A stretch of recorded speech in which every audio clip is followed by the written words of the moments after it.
of it and basically gonna negate end it. most of its output. 600 points of wolfing is So the exactly Wolfen what is you here want for this against. terrain. I just couldn't Like, use my Contemptors. The biggest on this danger for terrain. me with my The Lord of Wolfen were Changes perfect just when to I was rate running them. Infernal Orcs Gateways are was fine for hitting this myself terrain, with but the it's just, blast. Like that the, one dude dying. this thing's a like, combat just rolling a piece 6 on that leadership that also is casts. just the end of my game right there. Mhm. I was not supposed to roll a 6 there. Mhm. I'm fine on any other dice roll. Like, I'm still losing the game probably, but I'm at least fine. It was an interesting, just listening to Okay, the I'm players gonna talk. go, like, Interesting comment from Jaime. here-ish with Saying the that bird. the Wolfen were make this mostly really- a really call easy depending on the terrain, since the And Contemptors then, are so clogged up on this map just specifically, whereas the straight up Wolfen going can into my- can take the central positions Do I have anything more? and sort of threaten really far into your opponent's deployment zone. Yeah, I do. Your Wolfen can't heroic. So I think it makes a lot of sense to swap out from the I range move that focus to way? Wolfen, at least I to have get no through this secret quarterfinals game. Does And your then the base- semifinals, I mean, you I see what can't. you can do. But honestly, Battle Lines is maybe the most open, but if you're going second at a Battle Lines, Let's go 5 here. you in the terrain setups here. that are available, you can Just running away. push those Wolfen to the front of your deployment zone and really threaten the central This objectives pretty stays well. in Ragnar, so Ragnar And you can't probably don't have heroic. to eat more than maybe one round of shooting. These are fine. These are fine. Cool. Psychic phase. Gaze. Mhm. Gets it. Gets it. Target smite on Ragnar. Failed it. Oh. Gets it. D3 plus 1 D3 plus 1 damage. for 3 wounds. He's down gaze to it. 1. Gaze it. Cool. Ragnar's I out. wanted that one. Amazing. That's my gaze done. Gaze of Fate to reroll his mortals into sorcerer? killing Ragnar. Closest to him is Incredible. this thing. No, closest Just to him the shade. So get this guy Yeah. out of here. I'm not dealing with Ragnar again. Anyone on 1 wound here? No. Okay. Blast. Blast. Astral blast. Are you willing to He's in range of this thing, so I'm actually gonna pox. That guy kills Ragnar's. Smite. Yeah. That's what he -2 to does. cast. Goes off. Gets it. Yeah. You die. Actually, roll your damage because Yeah, 6 we've, Oh yeah, right. 6 of I guess it's just this list in general kills Ragnar. For 2. Ragnar has died. Can I roll like, double 6? instantaneously every time. Not No. even close. He's out. He dies. Okay. That's 2 characters. Yeah, so this far. time, Okay, Aspiring chat. I think Sorcerer the Burning into of the dust. Prospero Failed. was warranted because it was just okay. covered in nerdlings. End of the phase. So get, I'm gotta gonna purge it go with to fire. this one. And I mean, they burned Prospero Ice so might hard be they impulsive revealed all the next to me. Necron ruins underneath. 8 right now. Yeah. That's an okay CP. I mean, Yeah, I'm gonna spend 1. so they had a lot of Might be pyramids. It impulsive was a little next to me. suspicious. Yeah. Gets it. Because that that goes is to a that's your 7? second smite, right? Yeah, plus 2 to That's cast. 7 easy. Just do 2. For 2, he goes down to 6. That's perfect. There's a multiple of 3. And then we go into the shooting phase. My let's see. I'm gonna do first Scorp into. It's gonna be these Blade Guard vets. All right, Scorpius. It's time for you to shine. How much damage These are can you within do? 3 of each other. Yeah, right? Blade Guard vets. Space And then you Okay, can Blade start. Guard vets. An interesting Nice, choice. First, sorry, both volleys. I think that was obvious though. 3s, no more rerolls, no more pressions. Wound on 3s, 4 ups. 4 up. 1 takes 2 damage. All right. 1 wound. Second volley. Question, coherency stuff here. I think I have So to why kill the hasn't he sergeant, moved but I put either of the myself on Scorpiuses? coherency, And You then can I also start. take this one. I need that objective. Why haven't they? Well, they, Okay, they sure. only shoot one time. Yeah, if they I'll move. go on the sergeant. Oh, right, yeah. Please to wound. They don't want to ever move. I mean, they do in Four a second, more. because, like, this... 4 ups. This impulsor's about to just like Yeah. slide right in, power slide right into both of them. Yeah, this thing's gonna Tokyo drift right in So front of everyone both of them except at this once. veteran is dead. Can you? Can you Okay, pin I'm gonna them? fire the Rubric Marines. I think you all can, their I, guns right? into yeah, I this. believe you can. Because if the impulsor Sergeant. Yeah. just lips past here and gets within an inch on the backside, Is he within 12 of me? like I mean, there's nothing left over here to kill this thing either. Just about not. Okay. So 8 shots. I guess you can also hook your base inside the Fours. inside the Scorpion. And then Like 4 the- ups. between the Is he treads. going to be a hero? AP2. Disgusting. Is he He's a gonna hero? die. Oh, He's dead. I'm surprised you didn't put either of the these lone into wolf the guy. impulsor. Sorry. Cut down by it was- Rubric Marines, my it's kind of friend. embarrassing, not gonna lie. Alright, Alright, I'm gonna do let's do it. Scorpius volley from the second Scorpius. Did you not do all of the volleys into the blade guard? No. That was one Scorpius One. double shooting into Okay. blade. No, shoot the Second Impulsor. Scorpius will do one volley into the Judicar. If you don't kill the Impulsor, this is the last And shot you it'll ever use take. volley. 3 volleys. No, I didn't. I Yeah, rolled. the first one, the first double rolling only took 1 damage, so 1 was down to 1 wound. That was that. Wait, did I roll 6 dice there, or did I Yeah, roll? you 3? rolled 6 dice. You did 63. You got 3 hits, 2 wounds, and I failed Oh 1. shit. I thought I did. You've Oh, already okay. done, yeah, and then the second Sorry, one that- shot yeah. here so that the rubrics could shoot the character. Then I have to do one more volley from the second one at the. My veteran, question I is, guess. what did you use only 1 volley to kill those 2 blade guard? Because I don't know how 2 blade guard died to 1 single volley. No, so I thought I did first volley scorp, second volley scorp, but I must have rolled 6 dice for the You first rolled one. 6 I dice. definitely rolled. I rolled hot on the Okay. volley from the scorp. Cool. So I second guess volley. because I didn't declare anything else, it's just gonna be the like a vet. Because I'm not allowed to declare the Judicar Why until not? I. He's only 1 model, so he does not screen. You can declare the Jude. Okay, then thank you. So it's just 3 shots. Do I have a CP? The I punish don't. for 3 shots. for Hitting missing on in there. 3s, wounding on 3 3s, hits, shots. wounding on 3s. 1 5 Just one up. save. He takes 2 damage. He takes 2. Down That's okay. Oh, that was I mean, Meh. really. Also the to the tired point, I is think showing hard. this You go, Impulsor you is go. going to get engaged. I'm gonna so go it's, into the Well, by the charge phase, I Well, the believe. proximity My band mode of box change will there. declare this impulsor. didn't the Nurglings fall back? Nice to the charge. In you they go. Gets might in have, there but at with least a the 3. I'll charge it. Yeah. 4. Yeah. So the intention here is to be able To to pile be able to through pile you in, yeah. back onto the objective. I Absolutely. just wanted to be here for Ragnar Snipes.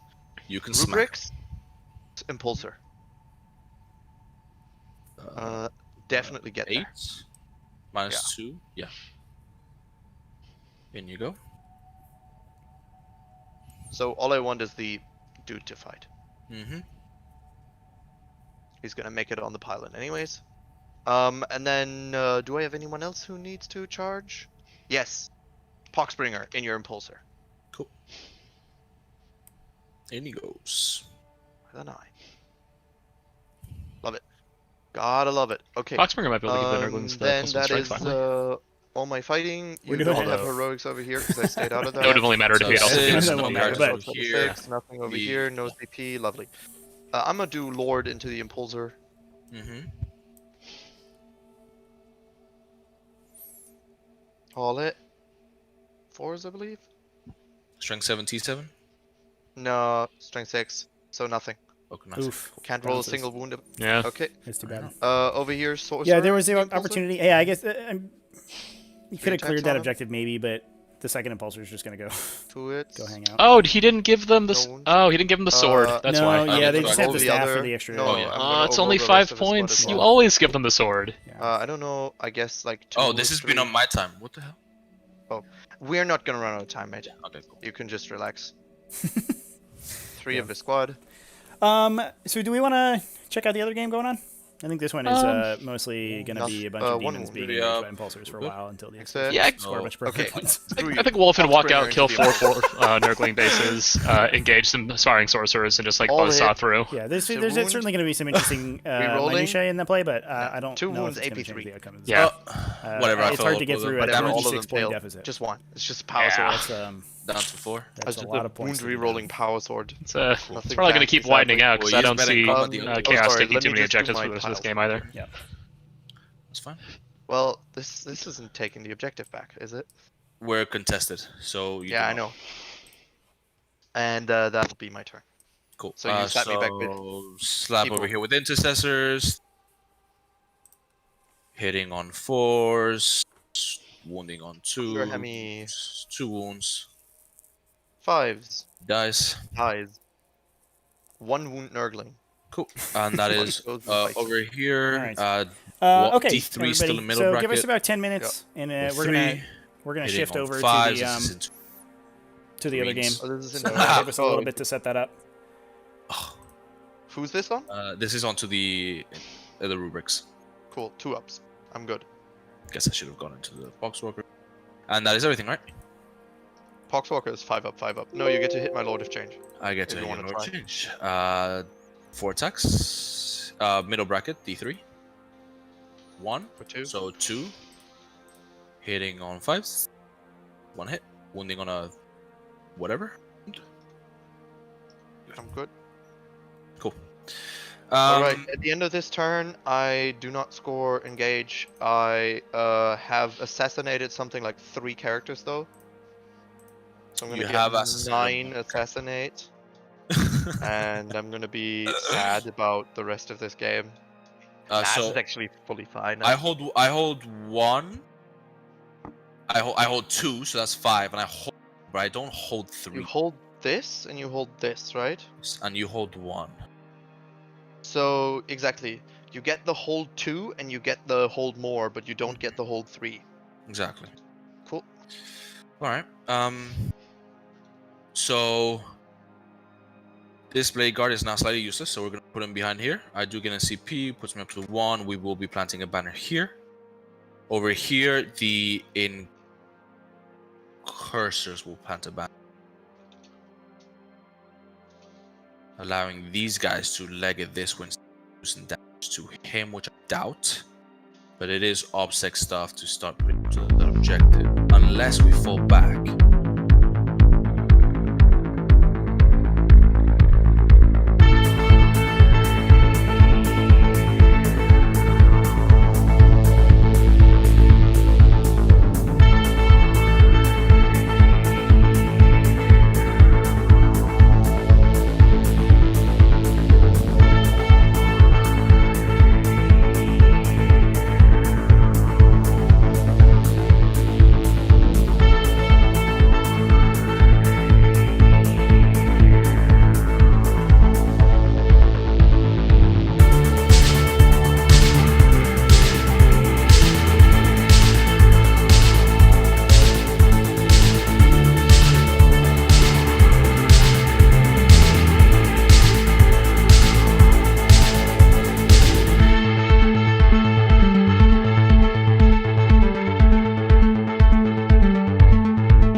T5S2 stands for the Tactical Tortoise Tabletop Simulator Tournament Series. It is a global competitive 40K circuit that ranks players based on their results in online games, including events run by Tactical Tortoise and many other communities. At the end of each biannual season, the top 16 players in the series are given the opportunity to play for the title of Season Champion and become the greatest virtual 40K player in the world in this very event, the Seasonal Invitational Tournament. With over 400 players and dozens of tournaments competing on the ladder in Season 1, T5S2 is now one of the largest and most competitive series in online Warhammer and shows no signs of slowing down. So what are you waiting for? Visit tts40k.com to view live standings, join the community Discord server, and get information on upcoming events and tournaments. There is glory to be won on this virtual battlefield, Commander. Do you have what it takes to compete? Want to get involved in T5S2 or events run by Tactical Tortoise? Visit the Tactical Tortoise Discord server at the link in the video description. There you can find signups for all manner of tournaments and casual games, including the T5S2 Youngbloods series of free, new player-friendly events designed to introduce you to 9th edition and give you a chance to experiment with new lists. For those looking for more competitive action, rapid-fire tournament pods are currently available that award prize support and standings points and help you hone your skills to a knife's edge. And remember to stay tuned for even more exciting events as Season 2 progresses, including team events, online GTs, and free weekly tournament pods launching shortly after the conclusion of this invitational on August 16th. Welcome to the community, and I'll see you on the battlefield.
What is up, ladies and gentlemen? We are back with the final game of the T5S2 Invitational Quarterfinals. This is the Battle of the Dans.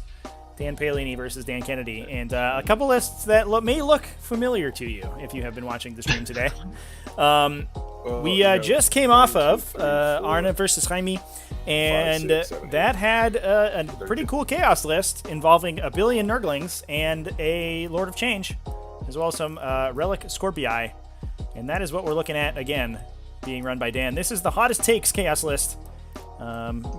Made popularized by Team Hottest Takes, and we're going to see how it does today against a Salamander's army that Dan Paolini will tell you that he made all by himself, and it is a total coincidence that Nick Rose submitted in the exact same identical list to the Elimination.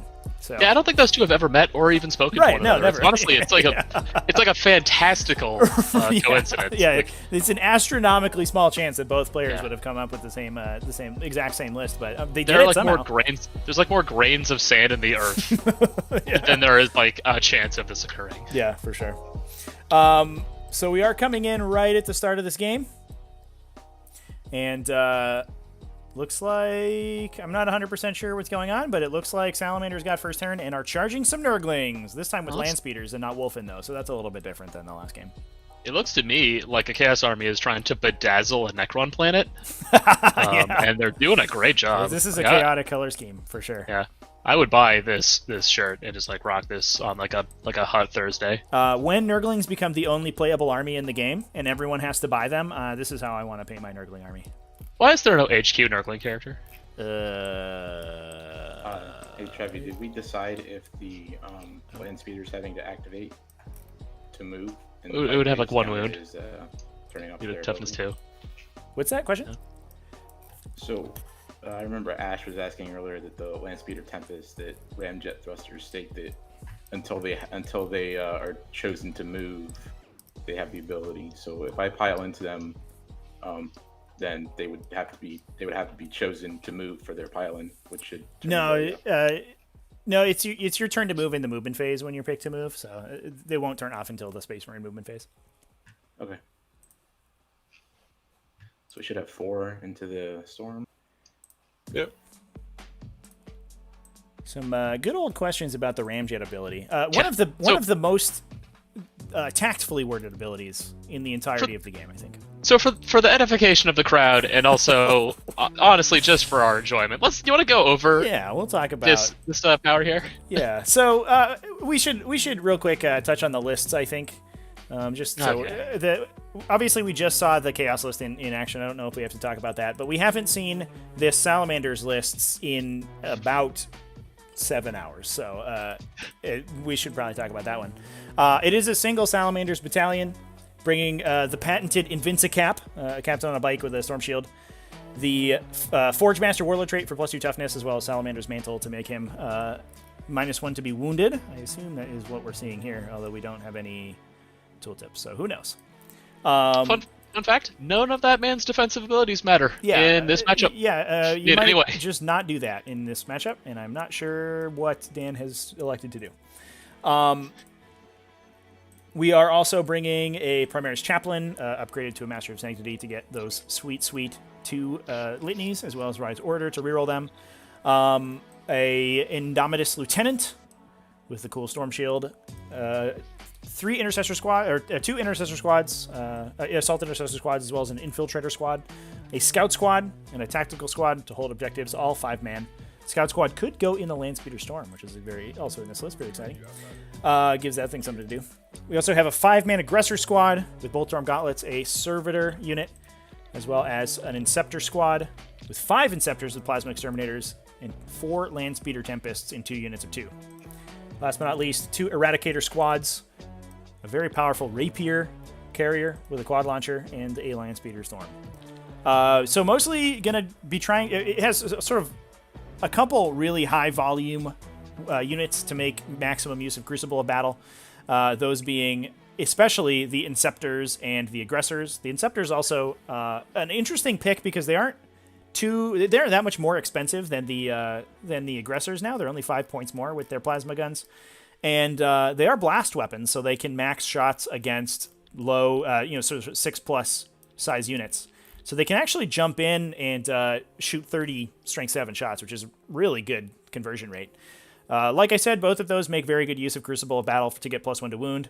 And then the rest of the list between Eradicators and Landspeeder Tempests, all is sort of middling shot volume to make good use of Master Artisans as well. So, pretty well-rounded list, and I think Salamanders are certainly coming out of 9th edition as one of the big winners. And a style of list like this is one that we're going to be seeing a lot of in the near future. Gotta say, I am very interested in the deployment so far in this game. Like, this could not be more different than the game that we just witnessed. Yeah, it is interesting. We were theorizing in the last game. If you did miss it, the Space Wolf is the Space Wolves versus this same Chaos list. The Space Wolves took the first turn. Looks like essentially what the a similar setup to where the Salamanders were at, and the Nurglings deployed all inside the center of the table, and the Space Wolves were able to turn 1 charge a lot of their units into them and just crush a lot of stuff through the center, and very quickly turned that into a push to their objectives. A couple of things went poorly for the Chaos. They had a Nurgling unit that was engaging a Wolf Priest that ran away due to morale.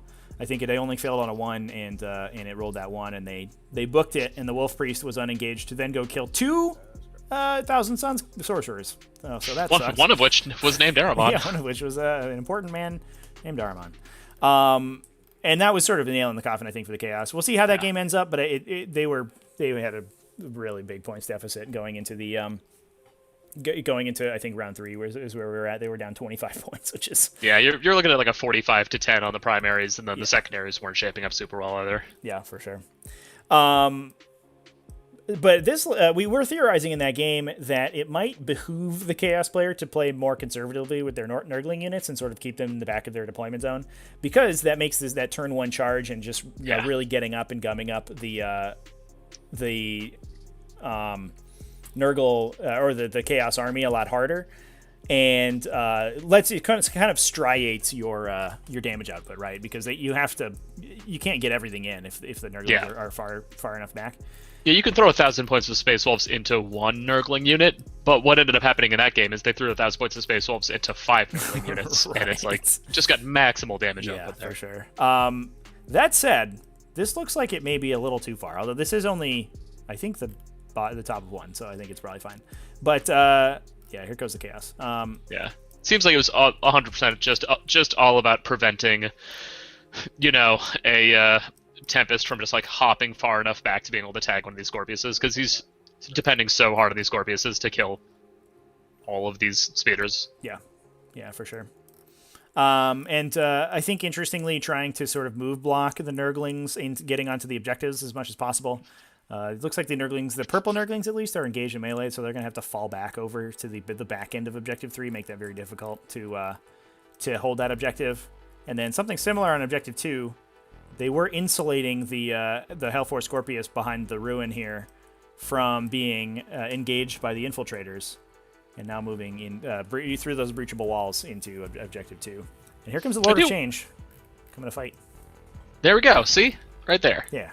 Going into it. The man is a man of action. I am a little worried about this Landspeeder Storm just getting shot by Rubric Marines, though. That's okay. That's what it signed up for.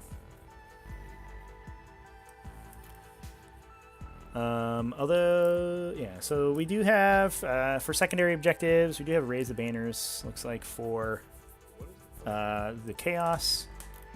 Only able to put that down with those Rubric Marines for the most part. Don't want to go too far forward to these Nurglings. Don't want to create a spot where these Plasma Inceptors can drop behind the Scorpii.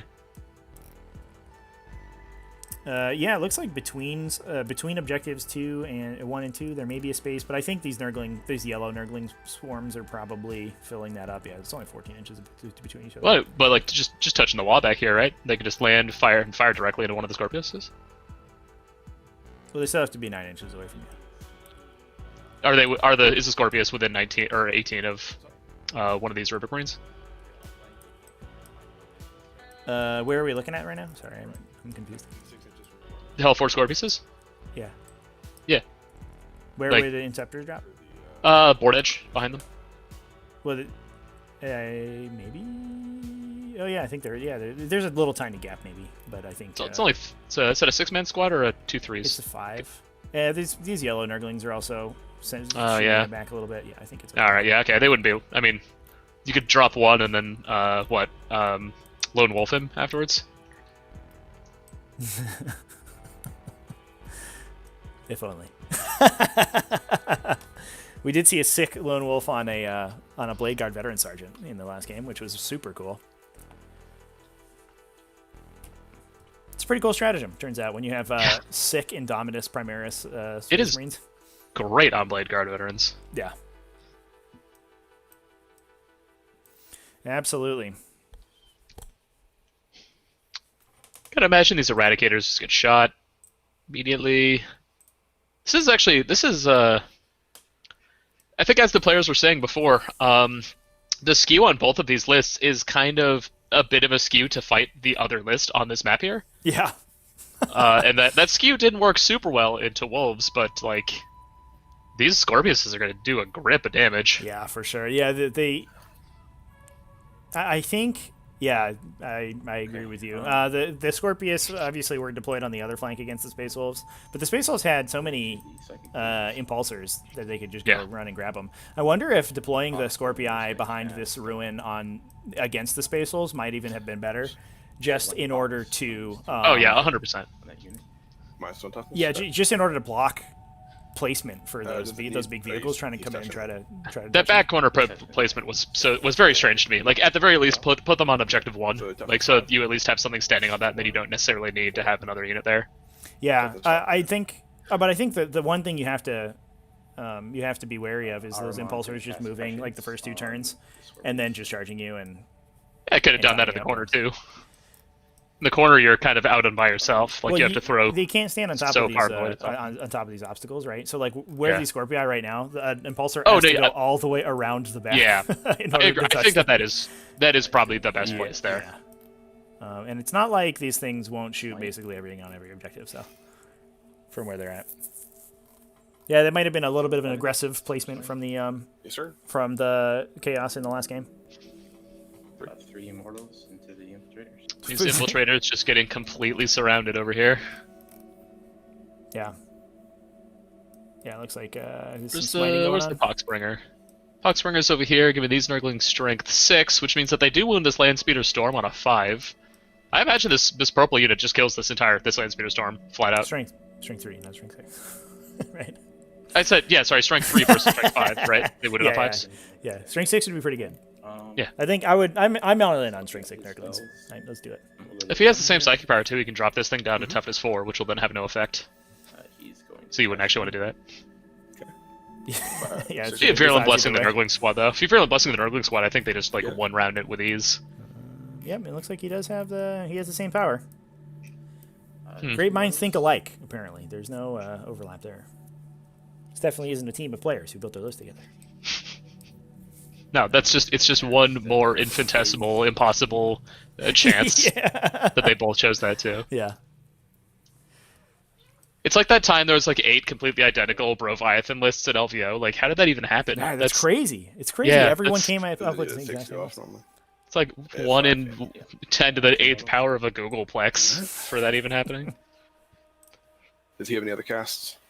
So the big smites going in onto these Infiltrators is going to wrap them up pretty easily. Maybe we'll see a charge of the Lord of Change into these Tempests. That'd be sick. Okay. I want this Lord of Change to run through Objective 4 and just kill him. Yeah. Depending on what he's equipped with, this guy is almost unkillable by the guns in this Salamander's army. Like, if he can just Scorpius these Eradicators, like, this Lord of Change becomes almost unkillable here. Yeah. Now, we'll talk about the secondary objectives real quick. Obviously, both players taking Raise the Banners high, Overrun being a very favorable mission for Raise the Banners. Mm-hmm. Chaos bringing in Engage on all fronts, which seems a little aggressive, because I'm not sure that he has anything that can go over there really easily. I guess the Lord of Change can run over there. That might have been decided before he realized he had to deploy hyper defensively too. I mean, the Lord of Change will hop onto the other corner, so he'll get it on 3. 3 table quarters probably consistently for the rest of the game. Yeah, once that Lord of Change gets up there, and then Nurglings obviously will follow up after him and be able to confirm it. But yeah, going second, it's always a little bit awkward because you have to deal with your opponent's alpha immediately afterwards. Yeah. Are any of the drop characters dropping, or are they all on the table? No, they're all on the table. Yeah, the Sorcerer and Terminator armor is in the back corner. Which one do you think? Yeah, much less necessary here. Yeah. We're also taking While We Stand, We Fight, which is going to be, I think, on the Lord of Change and those 2 Scorpii. Oh, what do you think about using? Makes sense. Interesting pick. Although I think the Lord of Change probably dies in this matchup. I mean, play super conservatively.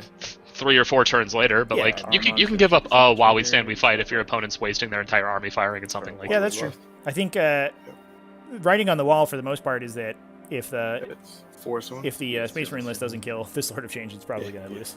Does he have listed up the full setup on what he has with it right now? I don't believe he does. We're just guessing. Oh, he has the Impossible Robe baked in. Is this written next to it? Was this say Smogs? Both these shots into the Stempisoium, the ones that have box on them.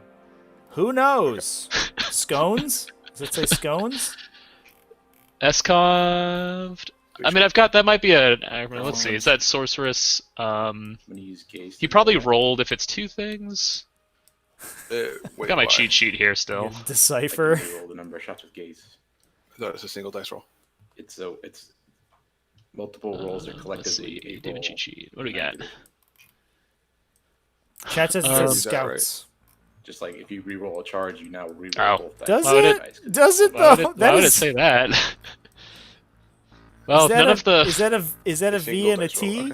Is that what those are supposed to be? And then this is just the worst S. Is that how yeah, I think they might be right that the S is just becoming a mutant and slowly enveloping the rest of the word. Why would it say scouts there though? Like the players are asking the question. What's the question? I can use Gaze of Fate to re-roll my shots for the whirlwind and re-roll all 3 dice. Because it's 1 roll, right? Isn't Gaze of Fate a single die? Yeah, it's any dice, no matter what. That's like a Gaze of Fate. Have the warp charge of 6 if manifested. I have it right here, also on my cheat sheet. Gaze of Fate has warp charge value of 6. If manifested, you can re-roll a single dice roll later during your turn. I don't know how that interacts with the new dice roll rules. So it's any dice roll. The new dice rolls do not care.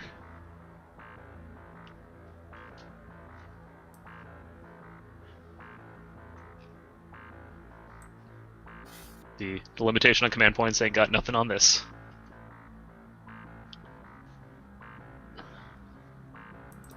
I mean, if you want to spend a command point, yes.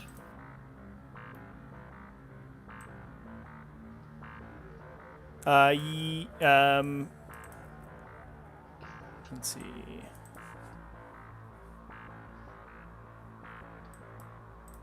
Gaze of Fate is any dice roll later in the turn. Is in no way limited. Yeah, if a rule allows you to reroll a dice roll that was made by adding several dice together, like 3d3, I guess, you must reroll all of the dice again. Okay. So 9 job. Good to know.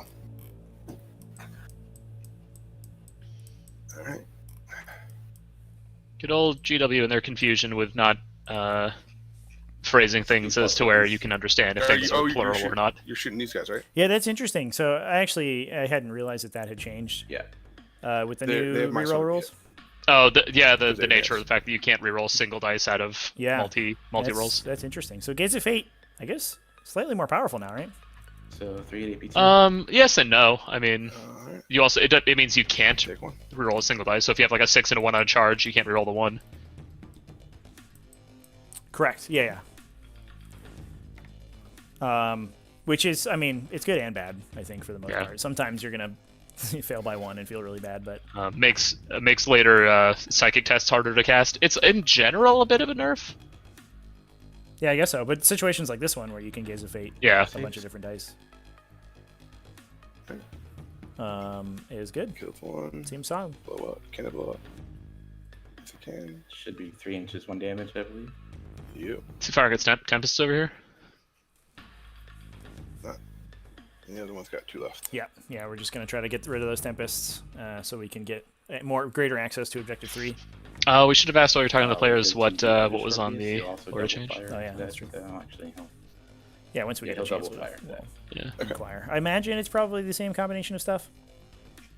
I mean, the +1 the exalted and impossible robe, and then the world trade is questionable. It depends on what you're doing, whether or not you want the +1 damage. Like the +1 damage isn't necessarily always the best choice. I feel like, I mean, if you're trying to burn through speeder units that have 12 wounds, I think you probably want it though. If you blow up. Yeah, but I mean, like the alternative warlord traits is a warlord trait to just take 1 less damage, which if you're trying to survive eradicators is pretty important. And sometimes you just want to roll instead of flat picking, if you want to like try and stack up, like Architect of Fate and some others.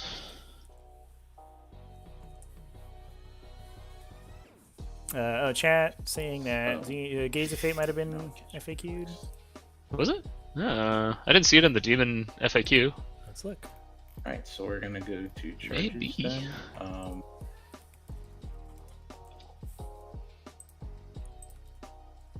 So we're gonna charge purple into the storm. Okay.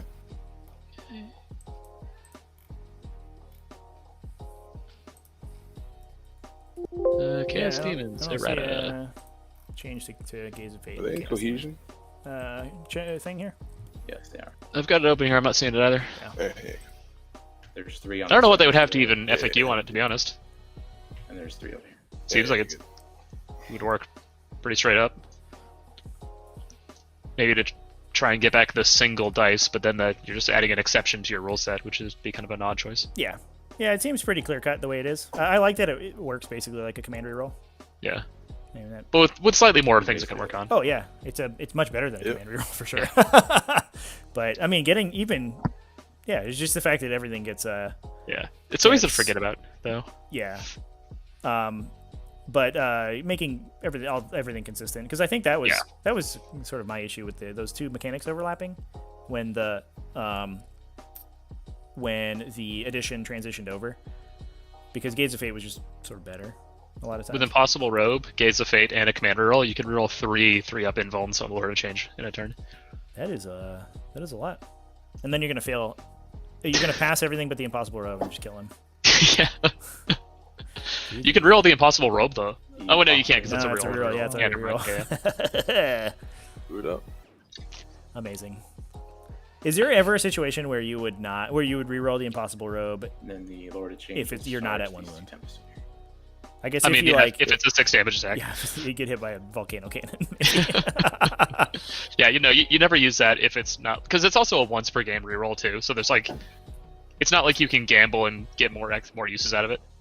Yeah, well, you can gamble and try to save a CP, I guess. Maybe if you're really trying to not get bracketed, like if you desperately need pluses or better assault stat line. You're just out of CP. Or like you need the higher movement to get past a certain thing or to get onto an objective. I wasn't paying attention. I was thinking about the Overwatch over there. That's fine. But I've never done it. So I can't imagine many have.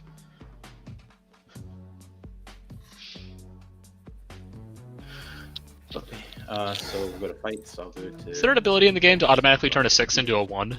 I know there's some 1s into 6s. Is there something out there that just auto kills this dude?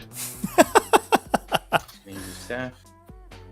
I don't think so. Isn't that, we had a discussion about what sort of the Zinch faction identity should be? Yeah. And I think that was what you put forward. Is sort of bizarre dice manipulation like that. Yeah, stat. Yeah, like a once per round 6 into 1 or 1 into 6 or something that you can do to your opponent as well. Right? Yeah, like the ability to command reroll your opponent's dice. Yeah.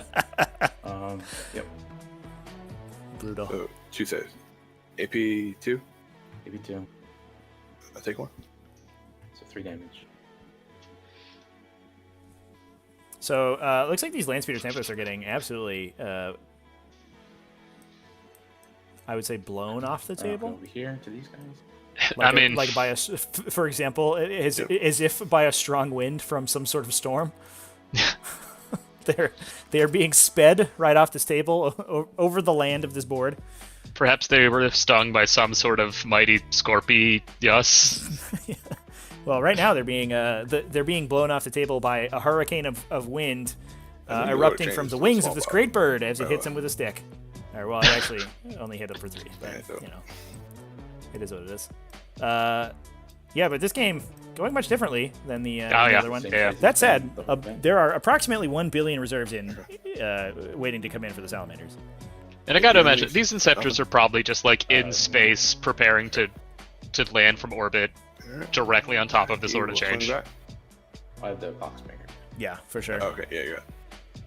Like, if these Eradicators, Aggressors, and Inceptors don't all pour into this one poor Kentucky Fried Man, like, I would be surprised.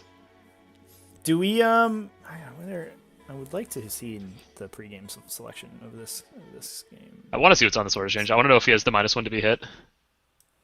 Like, if he took the -1 to be hit and the -1 damage, that'd be such like a Galaxy Brain play. Yeah, I wonder if you, as a Salamanders player, if knowing that that's an option, you audible into Chapter Master on your on your Smash Captain, just to make sure that you can convert those hits through. Yeah. 5 up. Although the -1 damage is going to absolutely truck this army. Z3. Yeah, the Inceptors go down to a flat 1. Yeah. Yeah, they can overcharge to get +1 to wound effectively, to wound on 3s instead of 4s, but that's it. From what? No, it's not -1 to wound. It's just -1 damage. No, but they they started strength 7, right? So overcharging would get them to strength 8, but with -1 damage, it doesn't do anything else. And then you failed one of the saves earlier, correct? No, I made that. So down to 5. That's how I ended up running my Lord of Change about half the time. Like the massive sorceress explosions were great, but like you're right, my bad. Just having this ultimate troll model. Yeah. It just felt so good. And if you could roll, just roll into the -1 and the 6-up DPR that heals him as well. Right. Yeah, just randomly spike a bunch of defensive output, basically, and tank a million damage. Yeah, someone fires like 6 bolters into him, and suddenly he just has 6 more wounds than he's ever would. Yeah. One on 5 ups. Yeah, that's it's a really good ability. I wish the Exalted strat didn't get errated, because like seeing all those cool combinations was like so sick. My turn. It didn't feel overpowered. Well lasted. Yeah, it didn't feel overpowering because it cost all of your resources and was still kind of dicey. But and it's functionally impossible at this point too. Like you could do it with a mono faction Greater Demon, but like for sure, yeah, you couldn't do the mix anymore. Soup, yeah, really as well. Yeah, 100%. At the end of your turn. Yeah, I would have liked to see that archetype stick around. It was really cool. Did not get engaged all fronts. But it does look like big changes are in the air just for restatting models in general. So like maybe we'll finally get Greater Demons sometime in the next 12 months.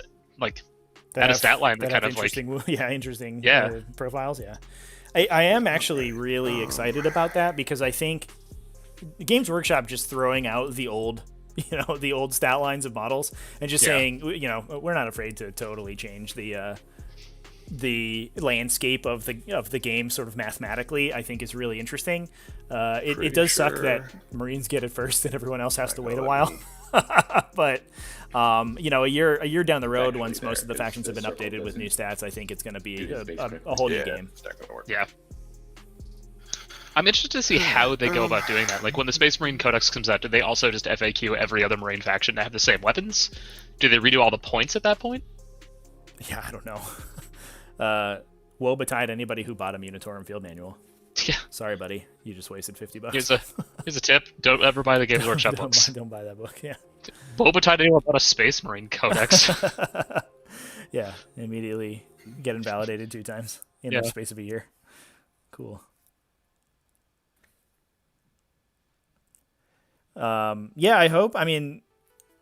I hope for the sake of these interesting chaos lists that are coming out, and also other factions that it sounds like are going to get big rebalances. I hope that we see it happen in sort of a living format like FAQs, rather than just waiting for their own book to happen. But we'll see how it goes. Still a lot of information up in the air right now.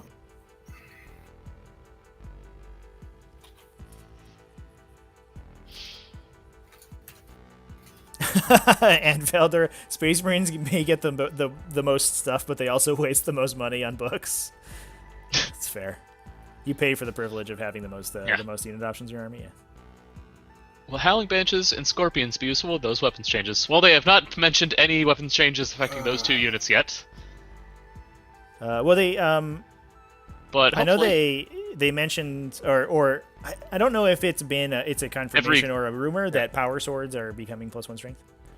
Well, that was Space Marine power swords, like Imperial power swords are becoming +1 strength. I mean, maybe that becomes like a just a game-wide thing across all things that are conceptually power swords. But yeah, who knows? I know that the Indomitus power swords are special, right? So I don't know if you can read into their stat line. Right, I mean, they made the basic Space Marine chainsword be the same as the Indomitus chainsword.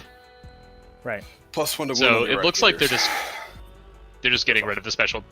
I mean, they're probably getting rid of the special Primaris versions of these weapons and making them flat across the game line again. But like, I don't know how to read into that for Xenos units. Yeah, but I think like the Relic Blade stat line, like the Strength 5 -3 2 damage, has been the same all the time.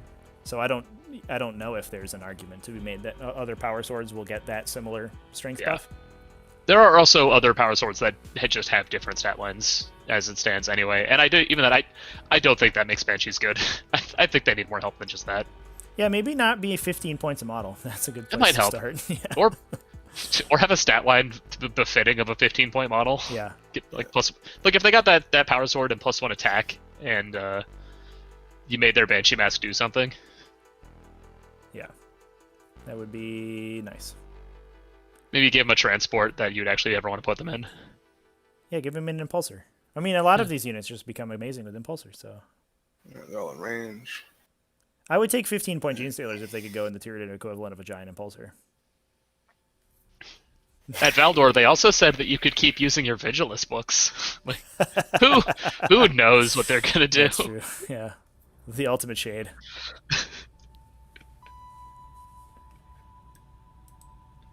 These guys move how far? 5? So I would be surprised if they didn't at the same time, though. What's that? I would be surprised if they didn't redo all of at least the Imperial-wide weapons at the same time. Although I don't know if they do repointing again. There might just be a few months of where it's just like Guard are just suddenly way stronger, but also way weaker at the same time. I know.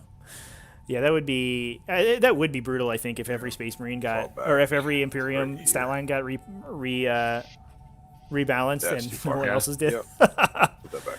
Like every other faction's just sitting here with like just garbage, like variants of the same thing, and wanted them to kill themselves. I mean, other than the fact that it dies when 3 like Stormbolt or Heavy Bolters shoot at it, a Lehman Russ suddenly goes to like 11 when all of its guns suddenly do +1 damage. Oh, for sure. It's actually within a half inch because these guys are swinging. But like a Falcon doesn't.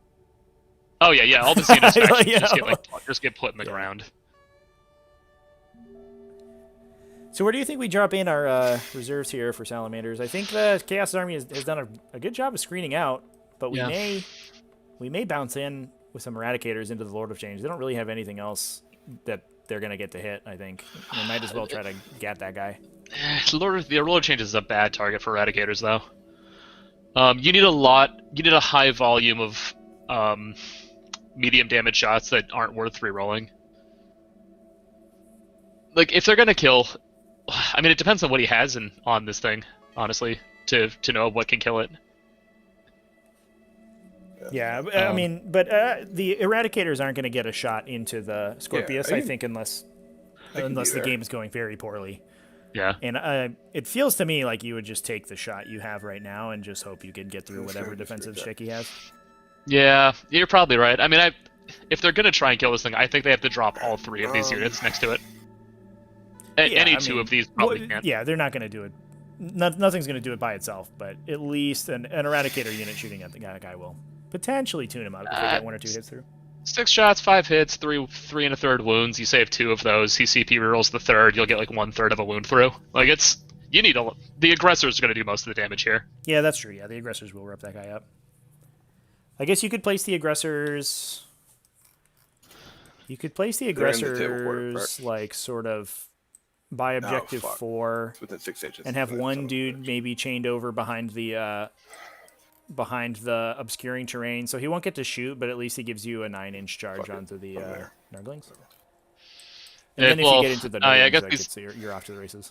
area terrain does not give negative movement, so Yeah, that would there's no work pretty difficult terrain well. on this map. Yeah. All right. Looks like we're setting up for engage on all fronts. Makes sense.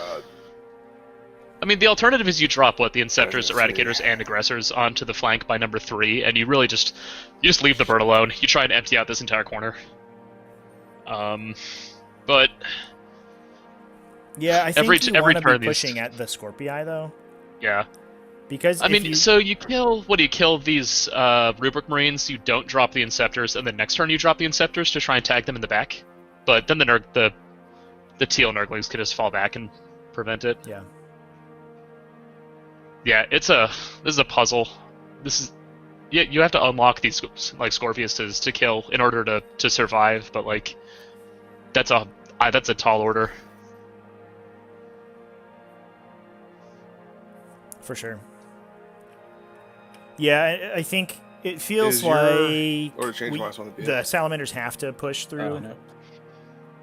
The -1 to take almost damage. Yeah, he moved his other Eradicators to fire at Lord of Change. Oh, so they just mentioned that the Lord of Change has the -1 damage trait. Okay, yeah, so it was the big brain play. Yeah. Yeah. So yeah, you need the aggressors to shoot that guy for sure. If he's got the -1 too, then even the aggressors, I mean, they're hitting on 4s. Yeah. Where's the chaplain? Is he in the center? Yeah, he's a little bit out of position. Oh, he doesn't have Cancel of Fate though, right? Nope, he does not. Dude, this bird is the defensive variant of this bird is so good. Like, you just throw him out there like a bowling ball and watch things fall down. Well, you just watch him not fall down. He's like a bobblehead. He just sort of wobbles around the table and no one can keep him over. You know that old like standing like inflatable clown punching bag thing that they used to advertise? You'd punch it and it would just like go back up on its feet. Yeah, for sure. Forward there. But yeah, I do think that we have to push towards objective 2 as the Salamanders, like you mentioned, because we have to at least threaten those Scorpii. Pushing at 3 is fine, but like you just get blasted in 2 turns, and it doesn't really. I think this is the last turn he can reasonably threaten the Scorpii, though. Like I think if he was going to do it, he would have had to somehow figure out a way to do it now, because these 2 Tempests just die in the following turn, and then like what does he have left? Well, yeah, I mean the Tempests they fell back this turn, even still, right? They can't do anything. I think he has to try and make a play where he can dominate another corner and just hope he can just endure. Yeah, I guess like the light cover on this objective isn't the worst thing ever. At least the Scorpii don't ignore that. Or you hold on to the Inceptors and just try and find a hole, like create a hole somewhere. Yeah. Yeah, I think there's too many Nurglings on the table right now. Yeah. And the Incept, I don't, unless the Chaos player makes a big mistake, I don't foresee there being a place to put those Inceptors anytime soon.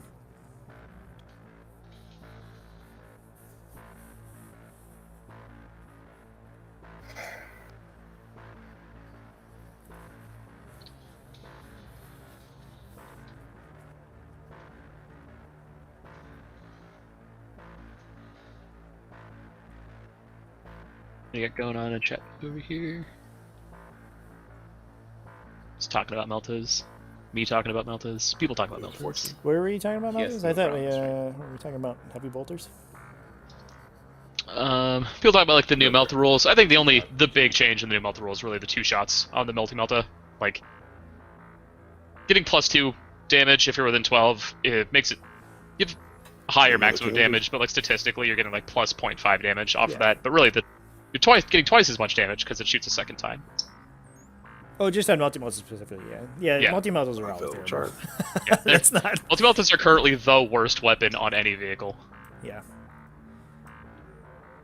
That seems fine. 5-inch charge there. All right.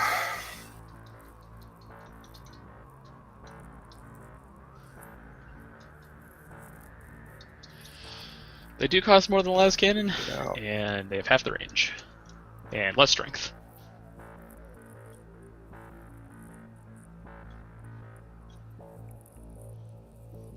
Fall back.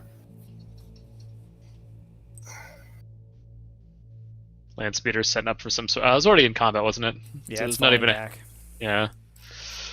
But I want to do that. No, I don't. I'm not stupid. What's he even doing over here? Yeah, it feels like these Tempest plays feel hyper aggressive, He was especially if fallback there. Salamanders went first. Like, what are they doing? Just hide in the middle. Yeah, what's the alternative? You set all of them 49 inches I guess away you- from yeah, I the guess you have to, Scorpiuses? you are worried. Yeah, the Scorpii can shoot you, but yeah, I mean you're right. You could just chill in the corner, right? Like you just hang out with the Grim Reaper boy and be like, all right, shoot some intercessors. Like, it's not I like mean, these like- guys can't go shoot something later. You kind of can't do that though, because I mean, like at that point you lose on primary super hard, and Well, the rest of your army can move around. you're still taking shots. Because like those Tempests being on objective 3, it doesn't feel like did anything for the Space Marines. Unless I'm agreed. wrong, I don't know why they went up. That was. I mean, we came into the game and they were just sitting there. I'm not sure the rationale that led to it. Yeah, I think it looked like they were trying to make things more difficult for the Nurglings to sit on the objective, but then they just have to toe in on with one of them and just hang out. I mean, and also a Nurgling base will just kill a land speeder or a Nurgling unit. Oh, I guess if they turbo boost it over there, then they can't.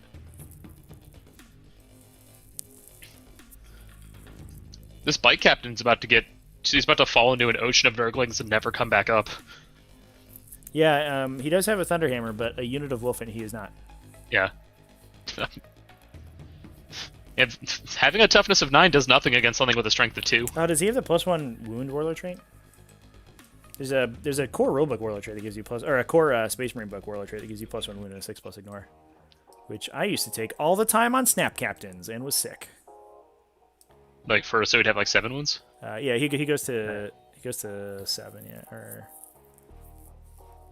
oh yeah, these guys are base 6, right? Alright, so they have range there. I thought the warlord trait I thought the +2 toughness was the warlord trait. Maybe. Who knows? This guy doesn't have a warlord trait listed.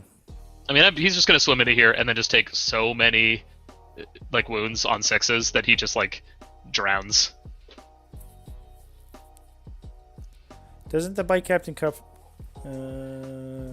out at T8? No, you can get him to T9, right? Yeah, you can get him 9 if you Drake skin him.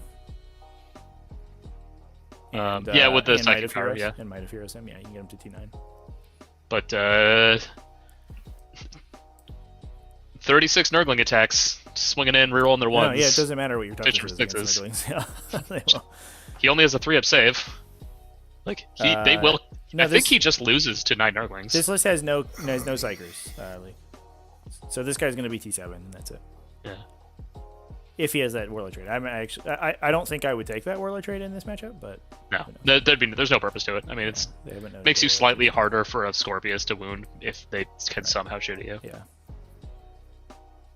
Did you copy these? You did. Okay. I guess the bird also, it hurts the bird a little bit because no sword means he's strength 6, but who cares?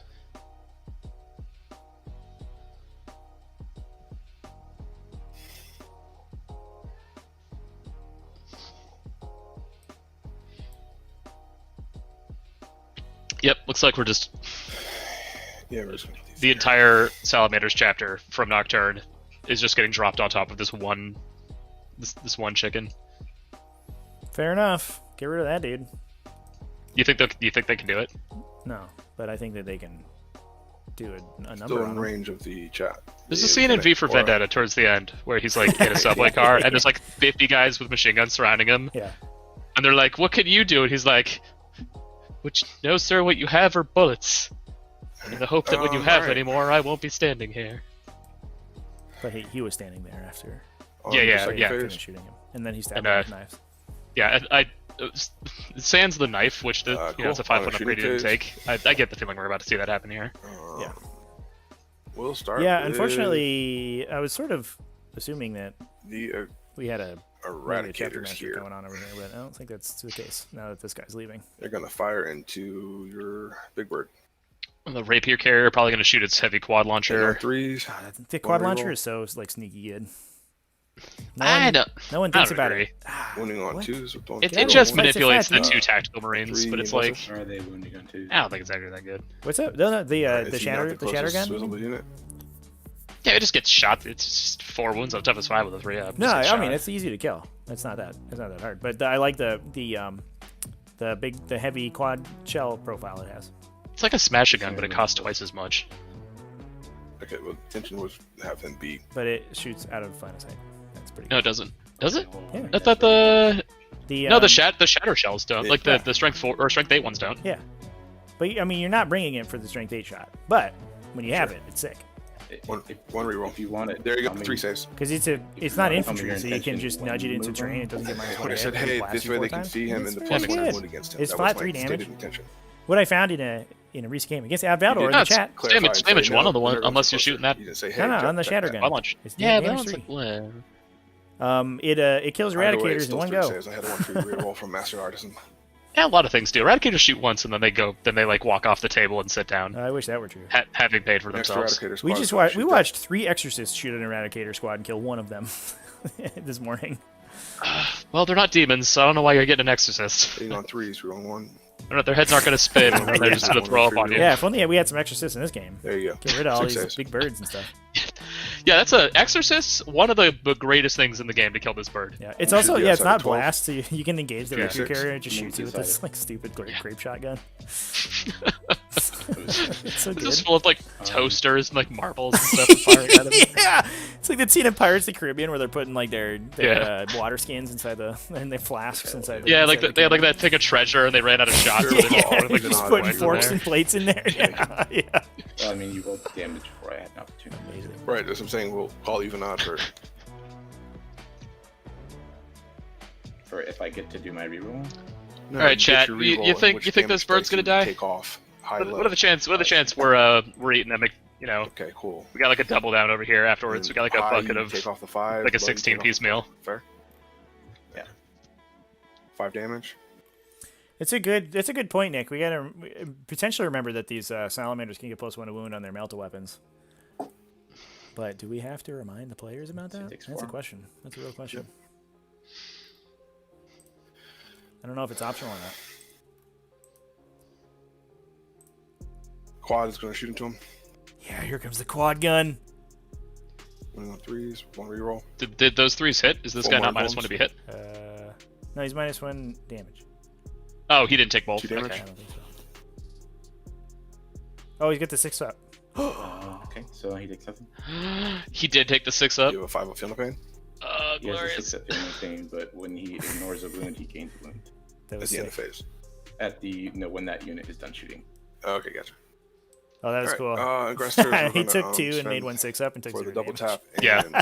+1 to wound. It nets out to Good being stuff. to effectively being the same as the 5-up DPR, but Yeah. it just has these like weird edge cases where like you just take negative damage. It's just great. Is the double tap before they shoot or the start of the phase? The stratagem? Unless you die. If the shots Yeah, kill you you, select to then you shoot. just don't ever get the wounds back afterwards, and then it's just worse.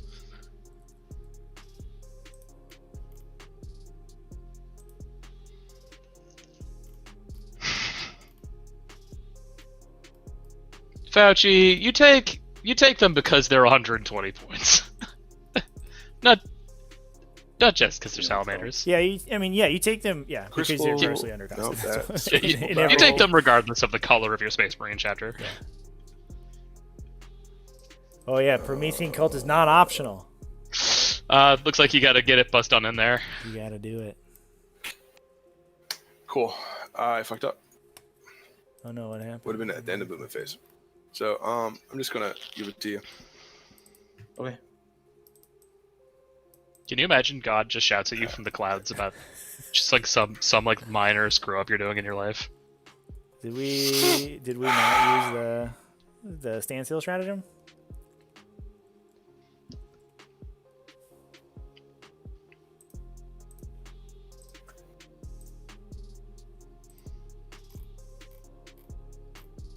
Look, in the face of this overwhelming psychic might, sometimes you just forget stuff. 11, 15, 18. Okay. I guess we may have missed the timing for relentless determination there, chat. Big oof indeed, Luke McCarthy.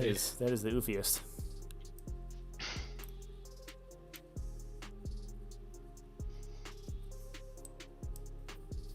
Hitting on 3s. 1 reroll. Winning on 4s. 1 reroll. That many in Volstar. This is from the aggressors. Mm-hmm. And the wounding on 4s is from what? Did we use it? +1 to wound. All right, chicken. We got 15 wounds coming in, buddy. Yeah, take it. Well, I mean, we got 6s. Every 6 here negates 2 of these dice. Yeah, that's so big of a deal. No 6s. Oh, 1 6. All right. Takes 4. Takes 4. Yeah, I mean, yeah, if that was a double tap and did exactly Captain's twice going as to much shoot into purple Nurglings. damage, that would have been pretty bad for that guy. Yeah. 3 saves. Back when you could exalt this thing and you could also give it the -1, and then you could also give it the ability to regain wound every time it kills a model with a psychic power. Yeah, it's just an unkillable god. Yeah. I loved it. He would put the rest of the terrible Plasma codex will right shoot on his into- giant shoulders and just carry it. Lord Change. Yeah, it's he's carrying it, but he can't fit it quite all in there. So there's some bits that are dragging down, and there's like a bunch of Nurglings holding those up as high as they can. Not overcharged, so hit on 3s. 1 reroll. Also, if it's the mono Zinch detachment as well, you get the Locus of Zinch in combat. So like, say a squad, like a Terminator squad, just runs into you, and then suddenly 4s That don't hit means- anymore. And you're -1 to be hit, so you can only hit on 5s and 6s. Yeah. Alright.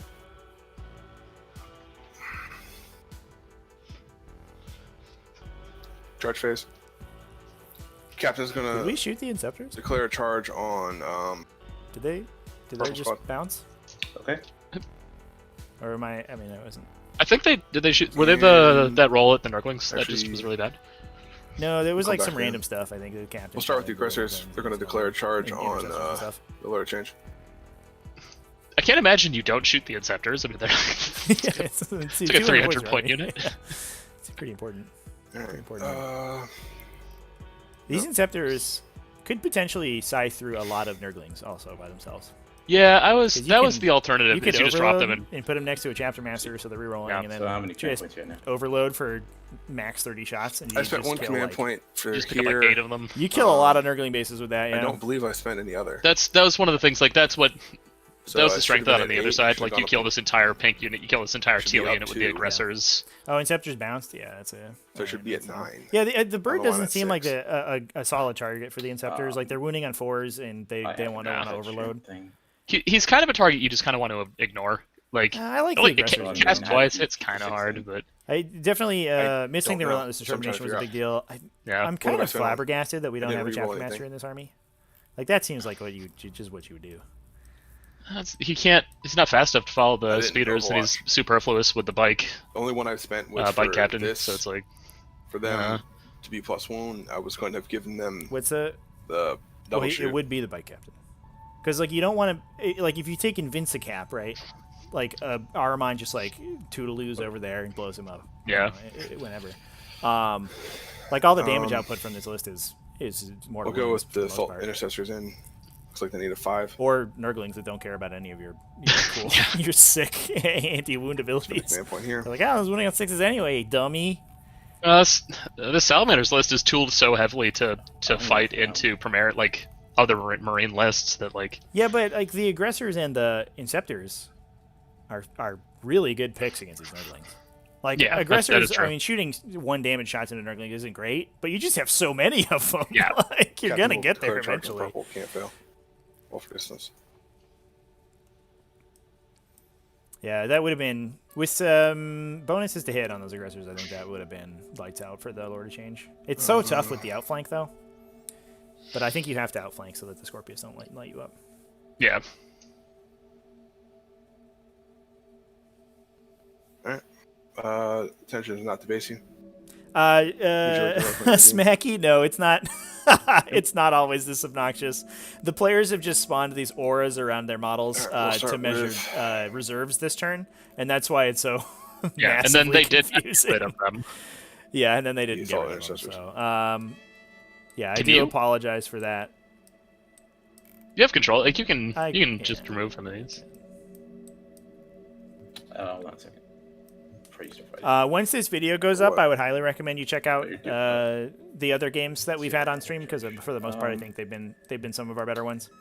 And then also we have a whole library of other games on TTS you can take a look at. But yeah, it's normally not this busy for sure. As clear as the Nurglings being recolored is to determine to differentiate the units, I think it also probably doesn't help that there's sort of seas of different colors. Sergeant. Yeah. 2 guys. yeah, Luke also. I like object source lighting, and this map is green, and so the players have picked green armies so that you can't see them. Got him. Hit on 3s. 1 reroll. Winning on 2s. Jesus fucking Christ.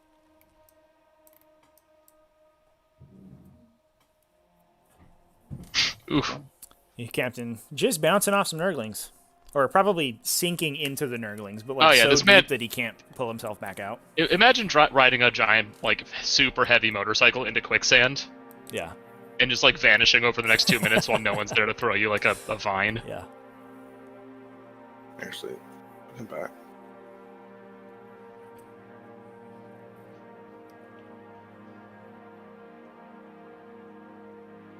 Like, we just saw a list perfectly patented to kill 1 million Nurglings, but now we're seeing the other side of that equation.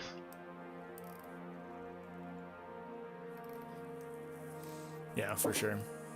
Yeah, that said, I think this list has good tools to kill Nurglings. Yeah, I agree. All right. The Tempest launchers obviously are 5, excellent, especially charge, against the larger units of Nurglings, because you're just maxing a bunch of 2 damage shots into 3s, them. The Inceptors, I think, are good at it. And like even the Aggressors, I think, are solid at clearing, well, just whatever. 2s with 1 reroll. 4 invols. It's I think they just didn't have enough good targets on turn 1. One should die because the Nurglings deployed so defensively. Yeah. And I think I would have liked to have seen I guess it's hard to engage because you just fight the Nurglings and the Scorpius slowly kill you, which is kind of the downside of not really having any indirect artillery yourself. That is kind of what's happening anyway, though. I mean, it feels like maybe is that my activate? In like a redo, you just like you load a flank and you just try and force down the left half of the board as fast as you can to try and get them off of objectives like 1 and 3, and then force them to come out from 2.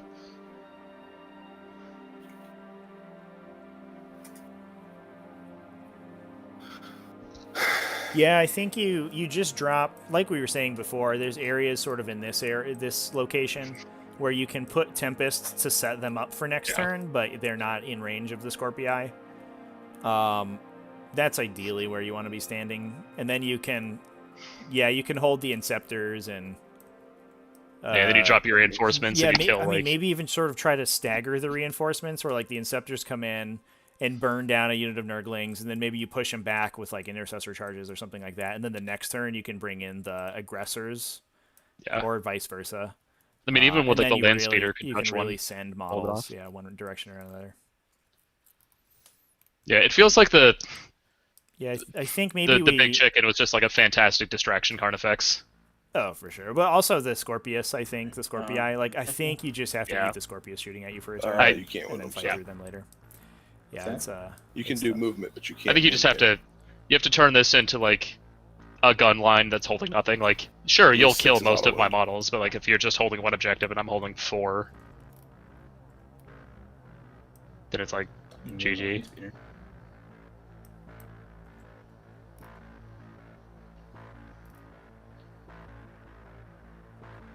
What's the over/under on this bike captain being killed? Go further over here? 100. I mean, I don't know that a casino would take the odds because I feel like it's 100%. It's too good. Where was he? Yeah, that bike captain unfortunately doesn't have amazing stats to kill Nurglings. Having a Thunderhammer is nice, but you need 2 hits to kill a single base. And he's a 3-up save too, so they just have to sink enough wounds into where he just like drowns. Yeah, we have seen those guys kill tanks before. In the group stage, they were doing some serious work against Chimeras. Yeah. And that's exactly as hard to kill as the Invitational is for a Nurgling. No Virulent Blessing on the Nurgling, sadly, though. Yeah, and that -1 toughness will not matter. Yeah, I don't like that. It's not doing anything this game. I don't know why. Why you would just pivot yeah, over. there is not. I guess it matters on the Tempest, right? Because you can drop them to toughness 5 and then +1 strength to Nurglings, and then you're winning on 5. But I mean, your +1 strength on the Nurglings. Are the Tempests? They started. I thought they were already 5. Okay, that makes sense. They've got the hard canopy, so they get +1 toughness. Yeah. Although it doesn't stop you from reaching your arm out and hitting somebody with a sword. Cool, I'll take one. Virulent Blessing's also just a flat +1 to wound as well, so it's like you're just winning on the 5s in that scenario anyway. Captain, don't worry about it. Your turn. The storm has taken. At the end of the turn, I'll score 3 more for engage on all fronts. Sure.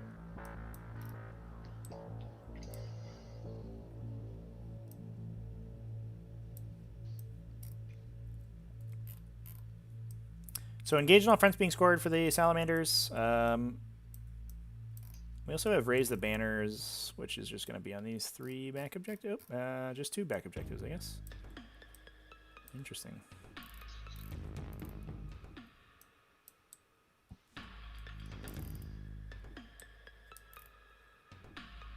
I wonder if we couldn't have gotten an attack squad over there.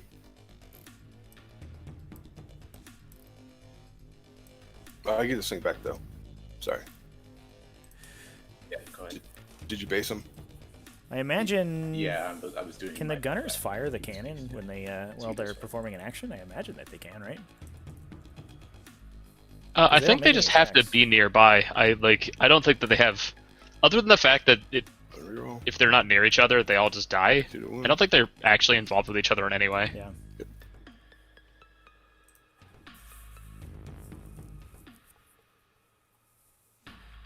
Yeah, you can just only shoot if they're within 3. So, and they're not a character, so they don't lose aura abilities when they perform actions. So they can absolutely drop banners down. That's pretty good, actually. They have kind of like a codependent relationship. Yeah.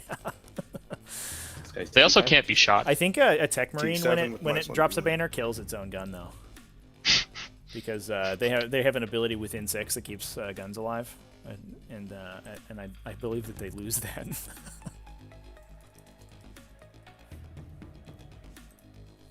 Wait, why would they lose it? Did they lose all the aura abilities or something? If there are no Tech Marine gunner units within 6 of a Thunderfire cannon, the Thunderfire cannon is destroyed. And they lose aura abilities, so that... Yeah, I guess maybe the gun stays alive if you're performing an action because you lose the ability that kills it. Does that one Mechanicus plane automatically kill Thunderfire cannons? Who knows, man? Land speeder. I thought I had cocked if it was within 3. Is the radius check to see if you survive at any given moment an aura?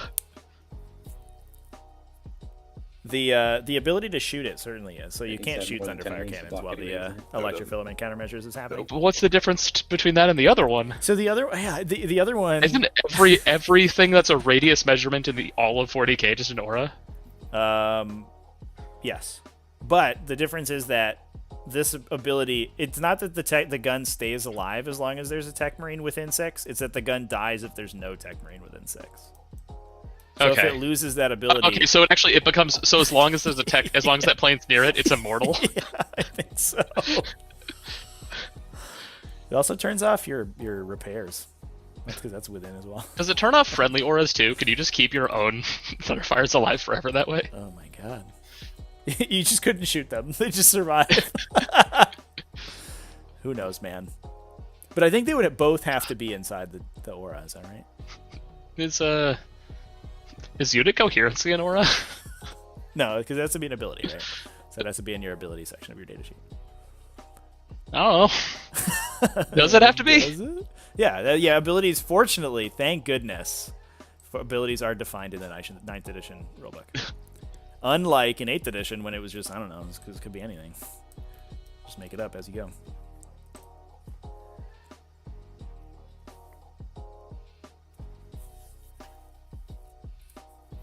What's that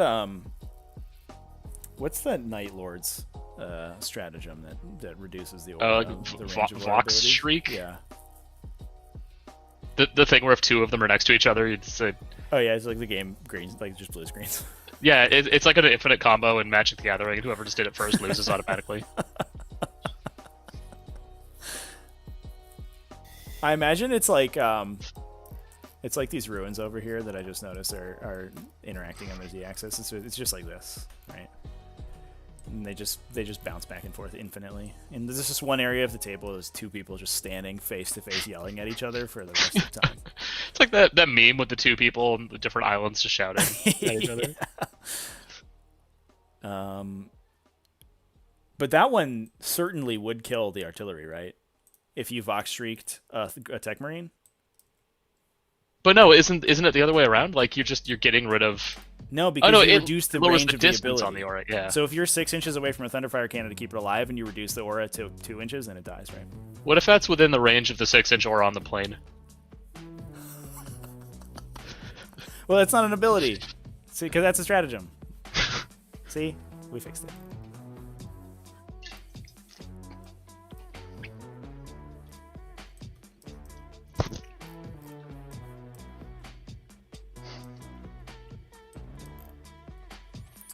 So, I am a little sad that these gunners are right here because they're about to get smited, and that's probably going to kill the rapier.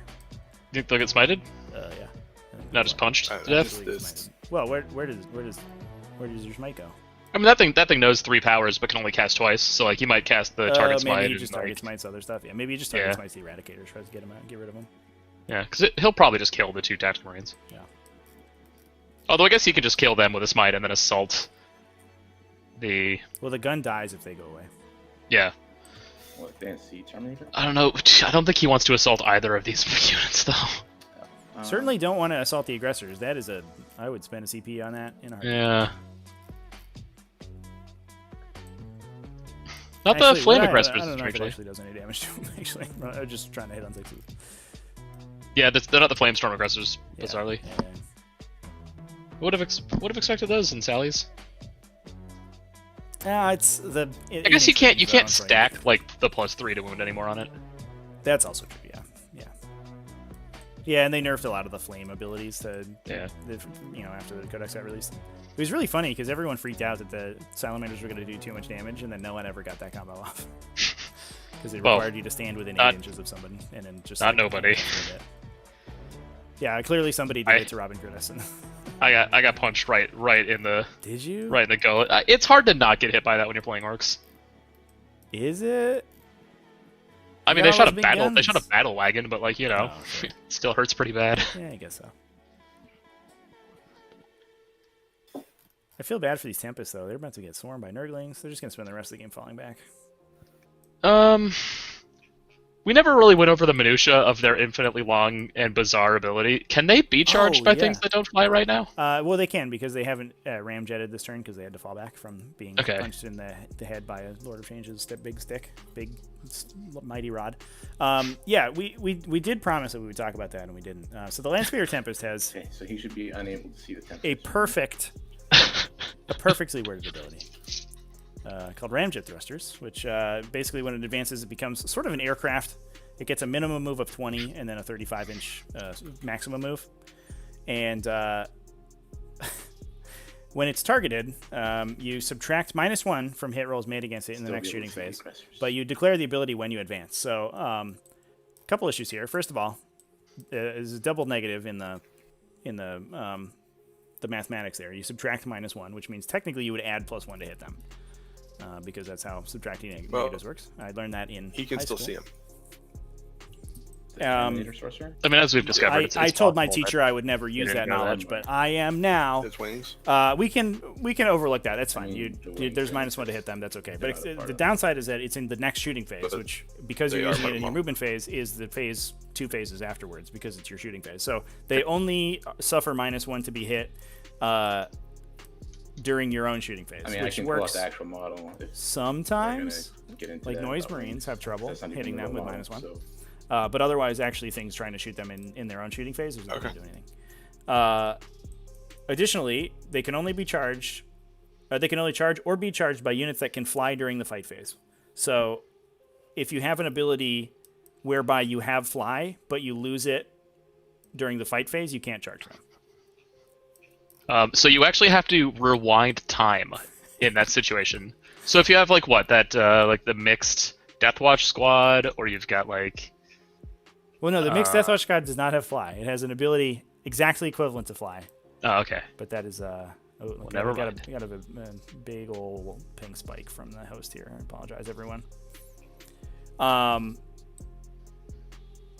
right, I think we're back.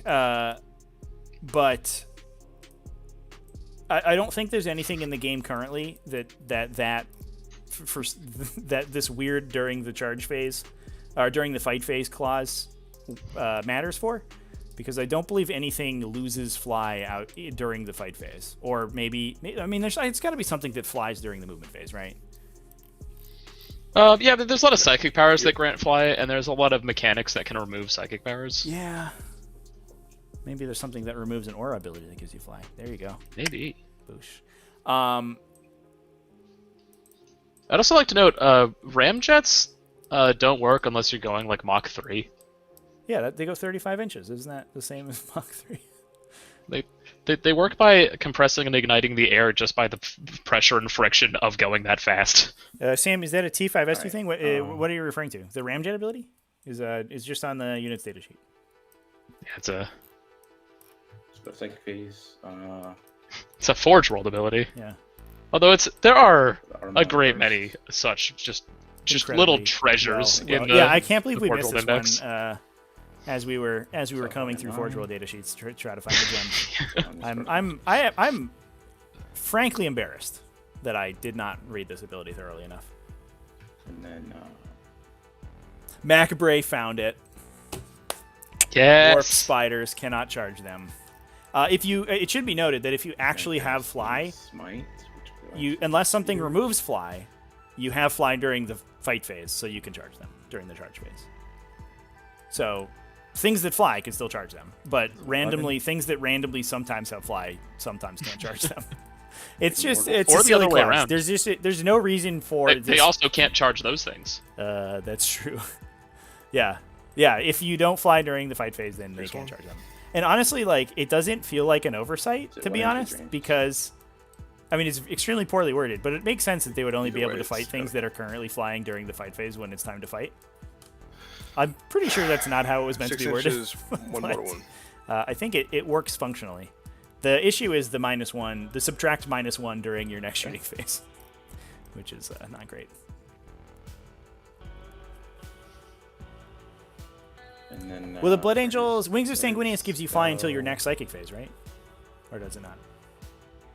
Yeah, that's for the.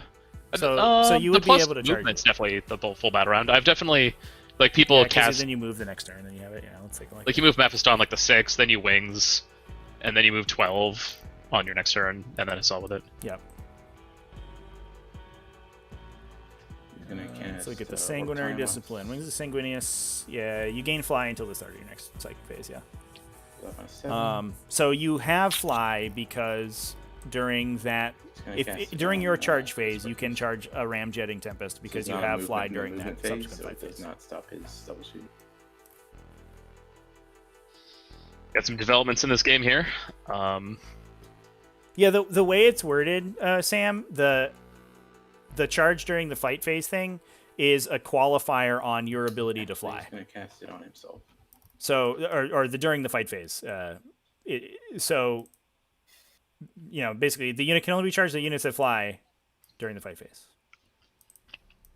If it said during the fight phase, it can only be charged by units that fly. They would do nothing.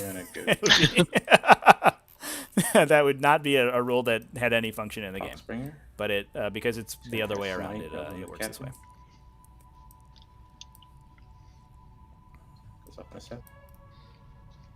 It's not the thing that comes up. Will probably ever come up. It's just amusing. Oh, I'm excited about that Warp Spiders interaction, though. That's true. It doesn't actually change anything, right? Because, like, if you don't have fly in the fight phase, you probably would not have fly during the charge phase anyway, so yeah. it doesn't matter, but yeah, so Warp Jump Generators, that's a good one. I mean, I'm impressed. That's an excellent pickup. I'm still questioning whether or not you continue to have fly after you die, or if the thing you charged or charges you died, do you have to go back in time?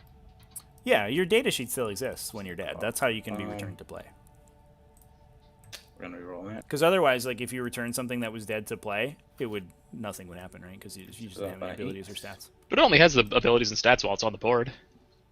So like if I kill Celestine, So 3 more can she balloons on be the returned? No. Because if she's because if Three she's more dead, balloons on the does gun. she to still solve that have the problem. ability on her data sheet? It's like, oh look, that's a great looking ability there. Too bad it's gone when she Yeah, dies. no, I don't think there's Yeah, anything that yeah, says that yeah. while you're destroyed, none of your abilities work. So okay. He has a +1 to cast right now. Thresher, I agree. This is your third smite, so But- it'll be on a 7. Okay, gotcha. So oftentimes those are the most interesting games to watch. 'Cause you Yeah, haven't this cast is this is Swords of Terminator, right? definitely not the cleanest game of 40k I think we've ever watched on this. It looks like a little bit of a He's gonna cast, misunderstanding of the defensive output of the Lord of Change. Maybe a little bit of an overestimation in Well, it was just straight up that the captain's ability to kill. the salamanders were going to use the stratagem, and then they didn't, and then that Would it have died? I mean, it took. No, It would. no, I don't It would have gone from doing almost no damage to doing a little more. Yeah, if they literally just double their damage output, it takes 4 more wounds, right? Yeah.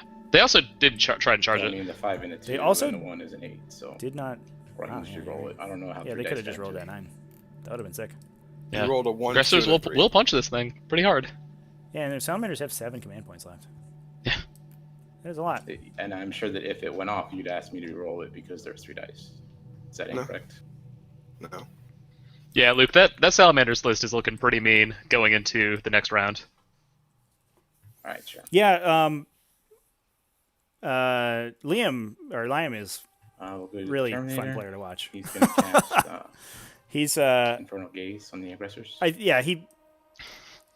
He plays clean, he plays well, and he knows how to play Harlequin super duper well. So I'm psyched to watch him play Nick. I hope it was Nick, such this out of. Okay. I hope Nick learns the heroic intervention rules between now and tomorrow. It's such a good out of left field counter meta pick into this too, because this is like the Jets versus the Sharks with these Nurglings versus Salamanders lists, and then this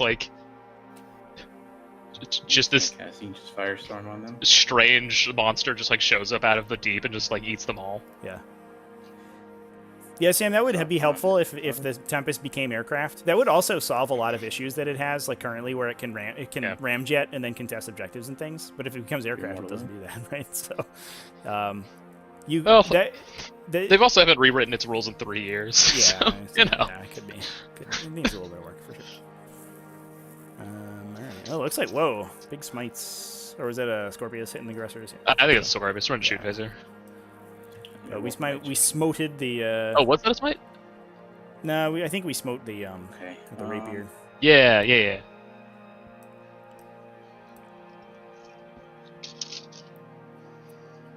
The end of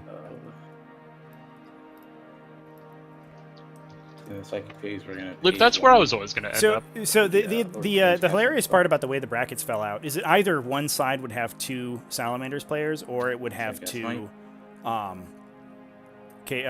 this Chaos List player, right? So, and the way it ended up is that if Chaos does pull this game out, then Jaime gets to play against an identical list 2 times in a row. Which he has already beaten soundly 2 times in a row.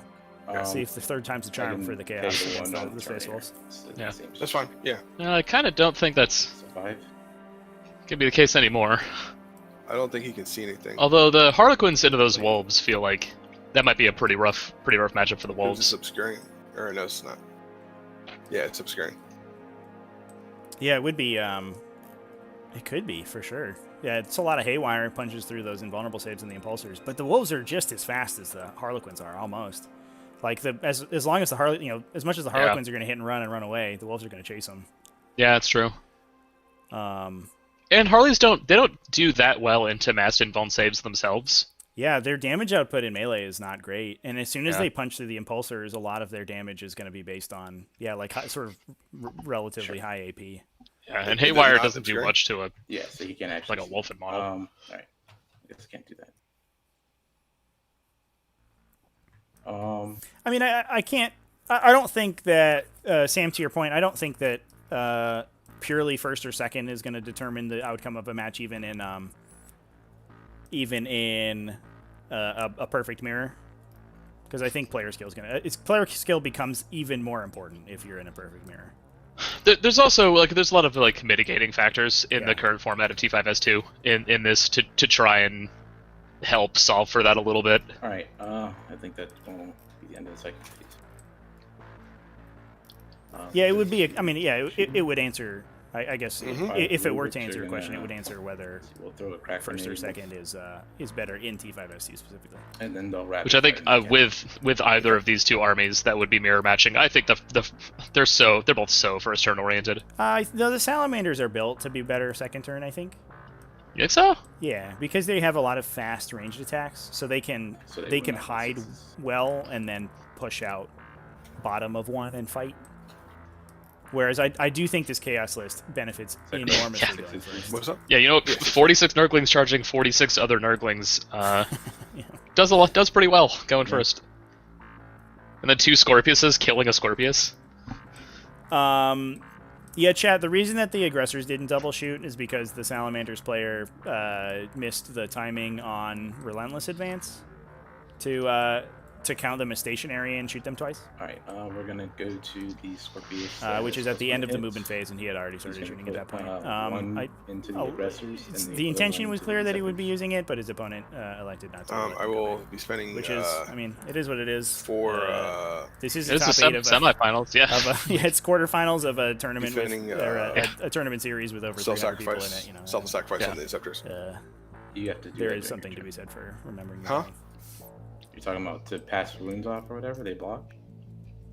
You have to. That was the beginning shooting phase. Maybe that's the secret Zinch army-wide rule is just makes your opponent forget to cast things at the correct time. Use a strategy with the start of your opponent's phase. Okay, so before I picked any targets, you're doing that then. Correct. What you're saying. Sam, when is the time to go advance? Yeah, they looked it up at the time. It's at the end of your movement phase. Over here. Right, but I already shot with the rubrics. Oh yeah, fair point. Good. And you didn't fire them first either, so you don't get into that strange wiggle room where it's I haven't shot anything, so technically it's still the movement. Yeah, he had fired a bunch of other units at that point. Yeah. So the argument could be made there that you want to see how much damage you do to the lore change before you decide whether or not to double tap those guys. Yeah. Which is not something you can do. But yeah. Although he was the only thing that unit could even see, and every other unit there had other targets. This is into the aggressors? I think I probably would have just fired them first regardless. Yeah, I guess this other Eradicator squad also could only see the one thing. Into the Inceptor. A Relentless Determination is the name.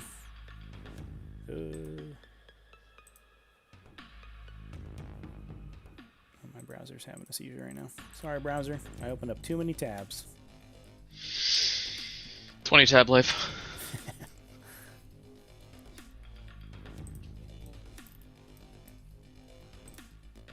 6 at AP2.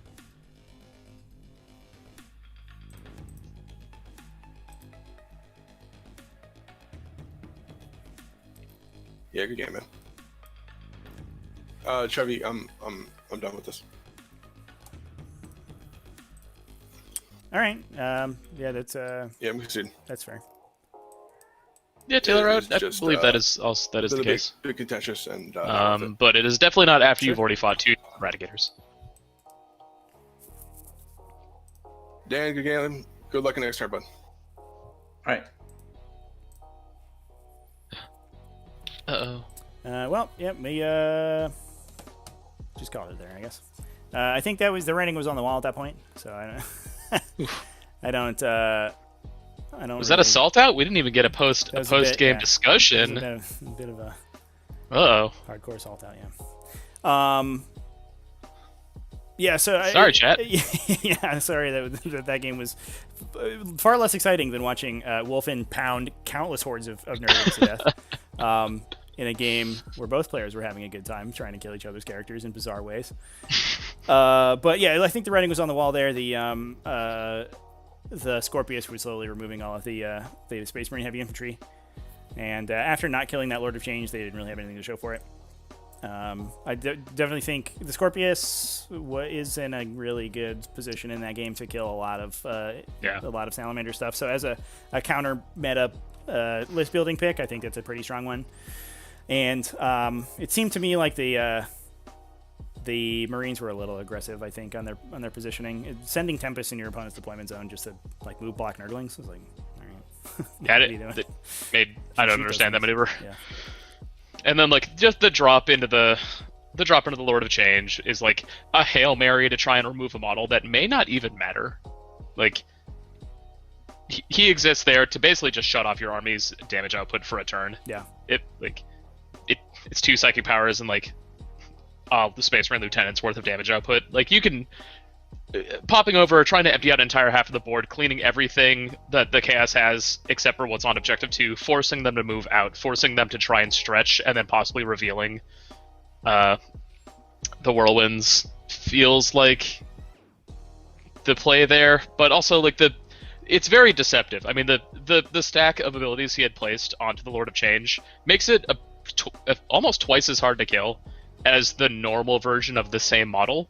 And like it's warlord traits and exaltations. Like there's no physical change to it. It's not more points. It's just like a slight tweak in the optional rules you take. So it can oftentimes catch people by surprise just how hard that is to kill. Yeah, absolutely. Yeah, and I think there's sort of the assumption that when you sink like X proportion of your army into something, you're like, oh, I'm gonna kill it. But like when you sit back and think about it, you're like, well, all my multi-damage is neutered, and it's like a 3+ invulnerable save I'm bouncing up against. So on 16 wounds, that can be rolled multiple times with a DPR. You need something very specific to be hitting that, and I think the aggressors are sort of the right archetype of unit that can get like bonuses to wound and stuff. But I think it didn't seem like aggressors coming in from reserve were ever gonna one-shot that thing. And even if they do, if they don't, then like they get hella targeted down by the Scorpii, and they don't have anything to show for it. I feel like we need some rerolls on those guys. That would have been nice. Rerolls in, and then getting the double tap going would have been good. Yeah. Yeah, and like early play, like playing much more defensively, keeping the land speeders to be outside of the 48 inches, forcing the Scorpii to just shoot into intercessors or. It's my apologies. Or nothing. New scouts, tactical marines. I need to go throw up as well. I told Dan I've been having migraines, so this has just kind of been not a great experience. Plus, I'm not.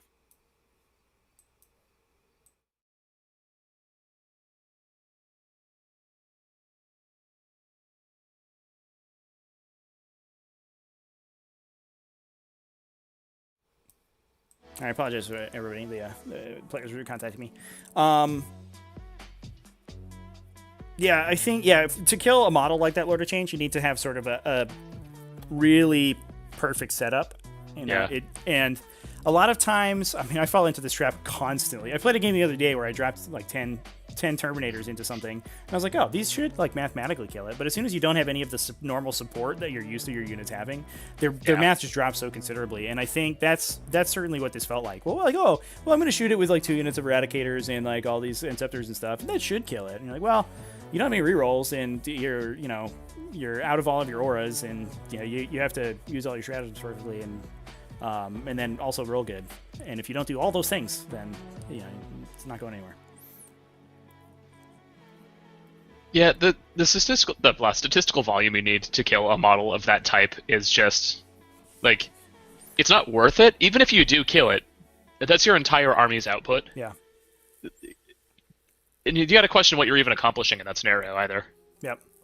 Yeah, no, it was the game against you I was talking about. But looking back on it, I dropped Terminators into the backline to take care of some vehicles that were going to deal with that were going to annoy me, and but without having access to, like, I was playing Chaos Space Marines, so having access to like prescience because they're too far away from my casters, potentially rerolls for my characters, all that stuff is things that you sort of assume in their damage output, and then they get all upset. Did you just assume my damage output? And then they don't perform. I'm out. Yeah. So and then any sort of non-optimal target prioritization at that point, or target selection, and your efficacy just plummets into the basement. That is the primary strength of the Tyranid list right now, is the fact that it can just target selection almost anything anywhere on a table with just a set of guns that it helps work almost regardless of what they're shooting. It helps when you don't have any of those aura abilities to forget about, so you're doing good. Yeah, no, I mean, mathematically, I think those Terminators in that game do a little bit more, but I don't think. I mean, I certainly didn't set them up for success in hindsight. I was like, all right, guys, here's Veterans of the Long War. That's enough, right? And they're like, I don't know, man. We're overcharging plasma here, buddy. Do you think you can get us any rerolls? I was like, nope, you're on your own. Yeah, they're not Veterans of the Long War because they commonly shoot their plasma guns without a captain nearby. That's, yeah. You're not a veteran We for won't too be long. veteran- if you yeah, keep we won't doing be that. veterans for long. All right. Well, we are wildly off topic right now. So I want to thank everybody for tuning into the quarterfinal coverage of the T5S2 Invitational. We had some ups, we had some downs, we had some very exciting games, and I hope everyone enjoyed their time with us. We will be back live around 10 a.m. U.S. Eastern Time tomorrow on Saturday for the semifinals. So we're going to have Dan K advancing from this game to the semifinals to play against Jaime. And then we have Nick Rose advancing in his game against Kian Tan to play against Liam. So that's going to be Harlequins versus Salamanders. And then in the other game, we're going to have Chaos versus Space Wolves again. Shuma, do you think these the Space Wolves can do it back-to-back against the hottest takes Chaos list? Oh, I mean, now that there is I want to say there's now some matchup knowledge going on here. Yeah, thing I think things will be different. I think Jaime has many times shown us that he has a dominating knowledge of that matchup. Yeah, he knows what's up, and he's gonna go hit some Nurglings with relic swords. Yeah, win or lose, I suspect it will be a much more close match. Luke, we'll miss you. That's too bad. We'll miss your constant annoyment or obnoxiousness in the chat. But that's okay. I forgive you. And you can always watch the VOD later because it'll be up on YouTube. Don't say that about poor Luke. And as always, you can stay tuned to the live coverage over at tts40k.com/invitational, where you can find all the lists. And as we progress through the elimination rounds, you can find all of the brackets as well. And you can join us for some games. And you can join us in the community tab over on our Discord for some games. And we have standard T5S2 pods starting just this weekend. We have a Youngbloods event that will be launching this weekend. It's the last chance to sign up for that, so jump in on the server probably within the next 24 hours to get into that. And we have rapid fire pods going currently as well. So lots of competitive 40k getting played, tons of people to hang out with and complain about Space Marines with. We got a lot of that going on. So